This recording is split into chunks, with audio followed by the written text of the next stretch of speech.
There is a peptide circulating in the underground biohacking community that athletes call the Wolverine compound. It is a chain of just 15 amino acids, first isolated from human gastric juice, and it does something that sports medicine has never been able to do with ice packs and ibuprofen. It physically rebuilds structural tissue at a cellular level. That compound is BPC-157, and the story of what it does inside your body is genuinely hard to believe. The core problem with tendons and ligaments is blood supply. These structures are notoriously avascular, meaning they sit in a biological dead zone with almost no vascular network to deliver the oxygen and nutrients that repair requires. That is why a torn ACL takes 9 months and a blown Achilles can end careers.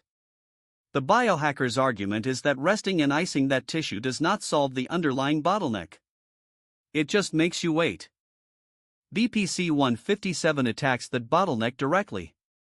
It activates VEGFR2, the receptor that drives vascular endothelial growth factor signaling, and fires up the actinos axis to flood the injury site with nitric oxide. The result is forced angiogenesis, new blood vessels webbing aggressively into tissue that normally has almost none. Alongside that, it upregulates growth hormone receptors at the injury site and triggers fibroblasts to lay down fresh collagen. You are not masking pain. You are physically engineering a repair pipeline into the damaged zone. In practice, the community runs 250 to 500 micrograms once or twice daily by subcutaneous injection, using a 31-gauge insulin syringe, as close to the compromised joint as possible, for 4 to 8 weeks. For gut healing, the protocol shifts to an oral capsule in the stable arginate salt form, which survives stomach acid unusually well for a peptide. The two applications are not mutually exclusive. Many biohackers run both simultaneously. And the next level stack is pairing BPC-157 with TB500, combining the vascular signaling of one with the actin regulation and cellular migration of the other, in what the community calls the Wolverine stack. Here is where the story gets complicated.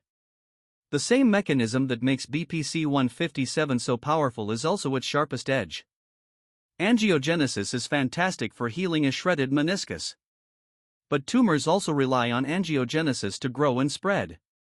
The concern is that if you are carrying any dormant microtumor you are not aware of, a compound that aggressively grows new blood vessel networks could theoretically accelerate it. No human clinical trial has evaluated this risk, because there have been essentially no large-scale human trials at all. Regulators moved first. The FDA classified BPC-157 as a Category 2 bulk drug substance in 2023, citing insufficient safety evidence and immunogenicity concerns, effectively blocking licensed compounding pharmacies from producing it.